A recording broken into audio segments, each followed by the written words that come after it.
Hola, ¿qué tal? Les habla David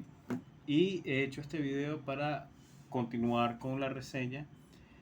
de que en este canal hemos hecho de la novela En busca del tiempo perdido de Marcel Proust, célebre y muy influyente novela en la literatura del siglo XX que transformó desde el punto de vista formalístico, desde el punto de vista de la teoría literaria, a la literatura moderna como la conocemos, fundadora, o se le dice, fundadora de la novela analítica, de la novela existencialista y heredera evidentemente de Chateaubriand y de la gran tradición literaria francesa moderna. Y que en este canal ya habíamos reseñado las primeras tres entregas. Recordemos que En busca del tiempo perdido, en francés A la recherche du temps perdu, consta de 7 partes, que son Por el camino de Swann, A la sombra de las muchachas en flor, El mundo de Guermont, o la parte de Guermont, como también lo suelen traducir, Sodoma y Gomorra, La prisionera, La fugitiva y El tiempo recobrado. Y en este canal hemos reseñado hasta El mundo de Guermont. Falta la que nos compete hoy, que es Sodoma y Gomorra o Sodom y Gomorra. Y bueno, ya habiéndola leído, tardé sus buenos 3 meses leyendo este volumen de 600 páginas, que no lo tengo aquí a la mano, me disculpo, la editorial Alianza. Debo decir que es un libro de grandes sorpresas para el hilo argumental de la obra, que comienza, como bien hemos dicho, entre la autobiografía novelada, por supuesto, con grandes libertades literarias de Proust, al que nunca se menciona por su nombre, que en el primer libro tiene un interludio genial que suelen editar y vender por separado, que es la historia de cómo Swann, el personaje de Charles o Carlos Swann,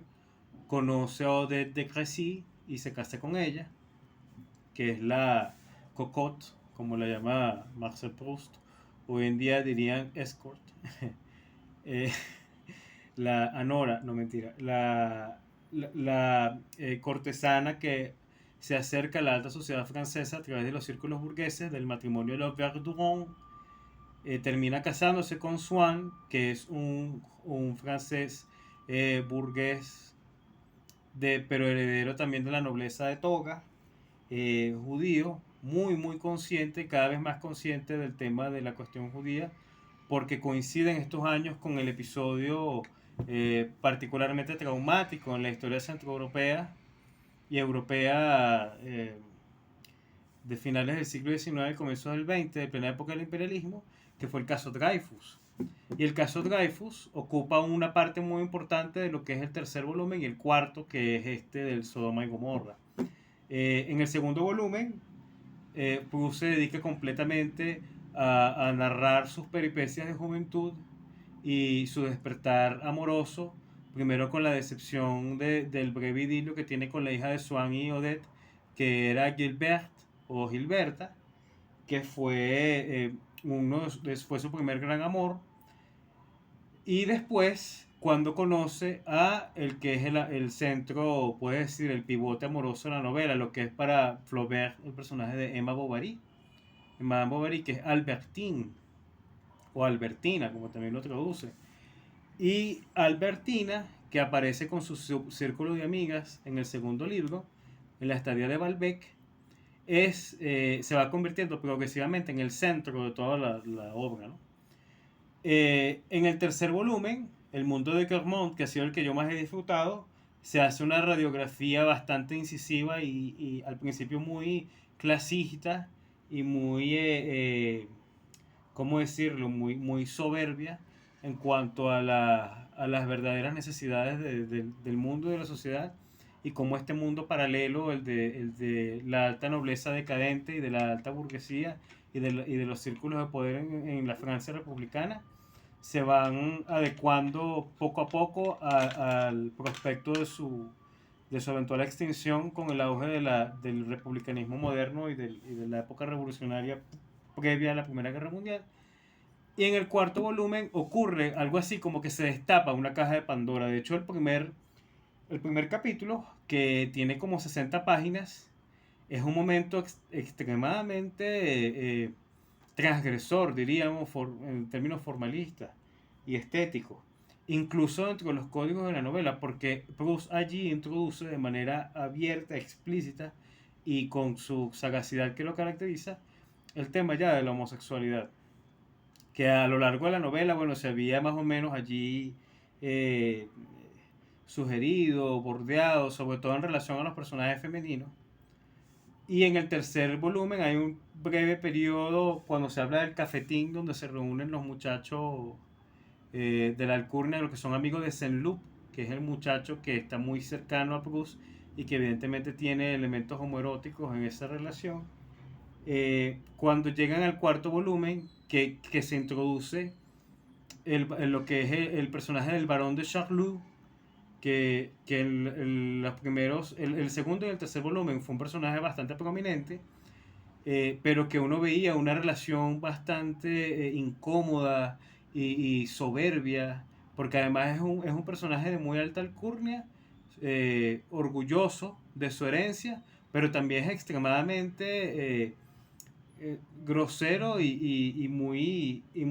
exigente y muy narcisista. Y esas conductas que pasaban socialmente muy mal, pero que la gente las toleraba en razón de su nobleza, eh, son sugeridas al final del tercer volumen, y en el cuarto, empezando, son reveladas abiertamente porque el barón de Charlus, que es homosexual, tiene que luchar contra toda bueno, no luchar, pero sí en cierto modo como que badea toda ¿cómo decir? La cortina social, la represión social propia de esta época. Y el primer capítulo es muy impresionante porque es un episodio boyerista de Proust, donde él ve cómo el barón de Charlus tiene relaciones carnales con el criado de la familia de Proust allí en París, que es un personaje que se llama Jupian, que no es un muchacho, pero tampoco es un adulto, un viejo, y que tiene su propia familia, sus propios hijos. Entonces el intercambio de todo eso le produce a Proust causa en Proust una gran impresión, y él hace allí algunos de los comentarios más, podríamos decir, más polémicos y más inquietantes de la obra, donde hace incluso analogías entre lo que es la herencia histórica, o más bien la referencia bíblica y mítica de Sodoma y Gomorra, con lo que era la incipiente, la naciente causa del sionismo dentro de Europa, lo cual me parece a mí algo increíble. Yo nunca he visto algo así planteado en esos términos. Y bueno, como se sabe, Marcel Proust, él era directamente heredero tenía herencia hebrea. Y entonces, al hacer esta analogía, donde él dice que lo que llaman sodomitas en esa época son como herederos espirituales de la misma tradición que los sionistas, que restauran la patria histórica o bíblica de Sodoma cuando ocurren esos actos. Sinceramente, es una de las metáforas más eh, ¿cómo decirlo? Más especiales y a su vez más oscuras, más inquietantes que yo he visto en la literatura, y eso incluyendo por ejemplo, a Homero o a Shakespeare. De hecho, yo suelo decir bastante que Marcel Proust, para mí, merece figurar junto a Homero y Shakespeare entre los grandes constructores literarios de metáforas, de alegorías. Creo que son muy poderosas y muy vívidas. Son imágenes que cuando uno las lee se cristalizan en la mente con un poder muy lúcido, merced a la arquitectura tan eficiente de las palabras que están en la poesía de Proust. Y el resto del libro, bueno, se convierte en cierto modo como que un vaivén eh, de dos historias, dos episodios que están genialmente pensados y distribuidos, con el caso del barón de Charlus y su vida y sus hábitos y sus costumbres que tienen mucho de la pederastía griega.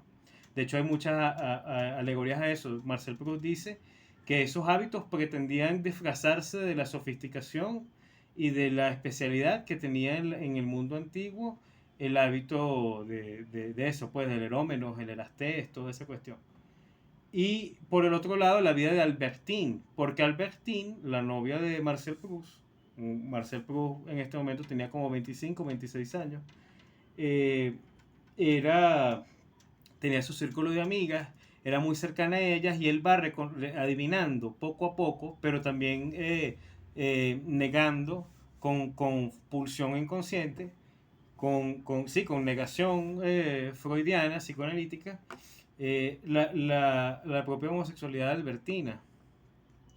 Y cuando él va develando paulatinamente, esta tendencia va cayendo progresivamente en una depresión que ya le es intrínseca porque individualmente siempre ha sido presa de una melancolía permanente que es la que precisamente le motiva a dar rienda suelta a todos sus recuerdos en la memoria y a ir en busca del tiempo que se ha perdido, ¿no? El tiempo que vivió. Hay un interludio, volviendo al tema del sionismo y del caso Dreyfus, que me pareció uno de los momentos más líricos y más impresionantes de la obra. Como sabemos al final y esto es spoiler para la gente que no se ha leído el libro, pero a mí me conmovió, me dolió. El personaje de Swann, al final del tercer libro, le revela a la duquesa de Clermont, ese personaje tan especial, le revela que él se va a morir, que está enfermo y que no hay nada que pueda hacer para evitar su destino y que él lo acepta. Y justo antes de que se muera, y sabemos de su muerte por una referencia pasajera de los demás personajes, Marcel Proust acude a una reunión de alta sociedad donde no están el duque y la duquesa de Clermont, sino personajes de mucha más alcurnia y de mucho más poder, que son el príncipe y la princesa de Clermont. Todos estos aristócratas no solamente son estupidísimos de personalidad y de trato y engreídos como ninguno, sino que también suelen ser gente muy inculta que se deja llevar por los manierismos, los ritos de su vida social, que es todo lo que hacen, a lo que se dedican, y también se dejan llevar por las tendencias dentro de sus propios círculos. Y toda su vida social y toda su energía se desemboca, se lleva hacia cómo administran, cómo arbitran estas tendencias y no soportan nada que rompa, que produzca fisuras en esta dinámica, ¿no? Que opera como un organismo. Entonces el príncipe de Clermont, en una conversación con Swann, le revela, y con una gran confidencialidad, como si como si estuviera confesando con un sacerdote, le revela que él era dreyfusista. Y eso para alguien de ese nivel aristocrático era algo extremadamente polémico. Eso era lo que diríamos en Venezuela, una raya tremenda, porque el, todo el estamento de la alta aristocracia en vía de extinción, precisamente para tratar de reunir fuerzas y de apegarse a lo que quedaba, a los vestigios del antiguo régimen, del feudalismo, estaba convencida de la culpabilidad del cabo Alfred Dreyfus, que fue sentenciado por espionaje, a cargo de espionaje y exiliado, precisamente en razón de su herencia judía. Entonces, cuando el príncipe de Clermont, que tuvo una educación militar, que estaba conflictuado porque Dreyfus también era militar y era un oficial de un excelente expediente y no podía creer los cargos que se decían, y mientras más investigaba respecto a él, más comprobaba su inocencia, el príncipe le revela a Swann que él creía en la inocencia de Dreyfus. Y ese momento, ese pasaje, que son como unas 10, 15 páginas, es bellísimo. Y más que bello aún, es desconcertante en el buen sentido, produce un gran impacto al leerlo. Realmente creo que es uno de los momentos mejor construidos de ese volumen, y a lo mejor hasta de todo el libro, de toda la novela, perdón, de los 7 tomos. Y bueno, conforme se va cerrando la historia, el volumen, pasamos al tema de Albertina y también a la relación que tiene el barón de Charlus con Morel, que era el hijo de un criado que tenía el tío de Proust en su juventud, y van reapareciendo de manera muy interesante los rostros, las referencias del primer volumen o de los primeros volúmenes, y se van entrelazando en dinámicas que son nuevas. Por ejemplo, reaparecen los Verdun, que fueron los burgueses, el matrimonio burgués, que yo no soporto, me parecen horribles esa gente. Se parecen a los Thénardier de Los Miserables de Víctor Hugo. Execrables, horrible. Los Bertouin que viven de meter cizaña para usar la alegoría cristiana, en meter cizaña en los círculos sociales y poner a pelear a la gente y establecer favoritos y todas esas cosas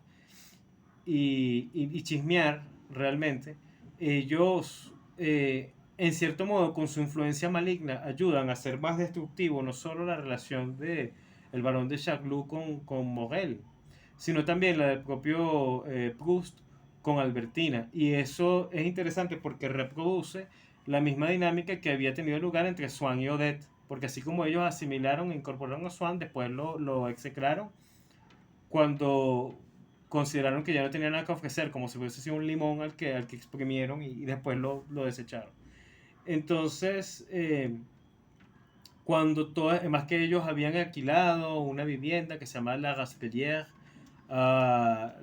una familia aristocrática también en decadencia, muy ignorante, que eran los Cambremer, y todas las discusiones de sobremesa que son muy largas en torno a los temas de época, que si la música de Debussy, y comparando Debussy con Wagner, porque Wagner siempre aparece en Proust, en todas partes. Bueno, hay mucho de amateur, diríamos, de aficionado y de diletante en toda esta cuestión. Porque esta gente no sabe hacer nada, solamente es heredera de prestigio y a veces tiene dinero, a veces no tiene. Cuando Proust cae en cuenta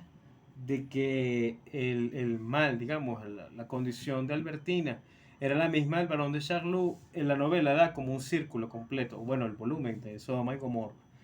da un círculo como el Ouroboros griego, porque el último capítulo es como una dinámica inversa o un monólogo inverso al del primero, donde él descubre boyerísticamente las inclinaciones del barón de Charlus. Y él recae en lo que era Albertina, producto de algo bien interesante. Él recuerda el episodio que sale en el primer libro, Por el camino de Swann, donde él ve a la hija del compositor Van Tuyl, que había sido recientemente fallecido, un gran compositor novelado, que no ficticio, que no es real, que yo pienso está inspirado en Gabriel Fauré, el compositor francés de esa época. Presumiblemente sugerido por el venezolano Reinaldo Hahn, que era pareja de Proust. Y él ve en la ventana de la casa de Van Tuyl a la hija de Van Tuyl teniendo relaciones con otra muchacha, que la muchacha no solo está carnalmente con la hija de Van Tuyl, sino que también profana, veja de una manera obscena las reliquias de su propio papá, y lo hace por pulsiones eróticas. Entonces él incorpora allí la dinámica de la profanación y del eros, en cierto modo como un acto de soberanía. Entonces volvemos aquí a las alegorías con el sionismo y con los nacionalismos. Cuando se produce eso, porque Proust escucha comentarios, una confesión de Albertina de que le dice que ella conocía a la hija de Van Tuyl, él llega a esa conclusión, y habiendo decidido previamente dejar a Albertina y habiéndose inventado un montón de excusas para que Albertina no lo dejara, donde le confesó, entre comillas, que él estaba enamorado de una amiga de ella y un montón de cosas así, al final decide quedarse con Albertina, como si él tuviera la responsabilidad de curarla a ella de su homosexualidad. Entonces, todo esto sucede, bueno, en medio de otros personajes, algunos muy insípidos y muy frívolos, como por ejemplo el médico Cotard, que no me inspira nada, y otros que vienen y van. Creo que Sodoma y Gomorra es como que la novela, el volumen de todos los primeros 4 volúmenes, el que va destapando la esencia última del fin de la novela, o sea, como que la teleología de lo que Proust quería transmitir, que había estado resguardado durante los primeros volúmenes y poco a poco va saliendo a luz. Se habla mucho de la sexualidad de Proust, de hecho es lo que más se comenta en torno a la obra, y pocas cosas de la obra en sí se dicen. yo creo que el tema es tratado con audacia. Claro, hoy en día, a la luz de todo lo que se escribe hoy en día y que se produce en el cine, etcétera, se ve hasta, eh, ¿cómo decirlo? Se ve menudo y hasta poco transgresor, se ve hasta normal, pero hay cosas que están tan bien planteadas, también descritas, entre ellas, por cierto, las analogías que también construye en el Sodoma y Gomorra, entre el envejecimiento de su madre, de que la mamá de Bruce es muy influyente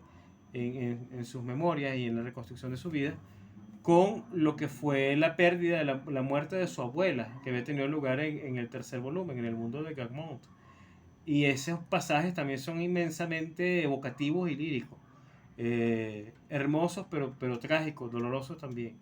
Entonces, bueno, este ha sido un comentario de Sodoma y Gomorra, el cuarto volumen de En busca del tiempo perdido de Marcel Proust.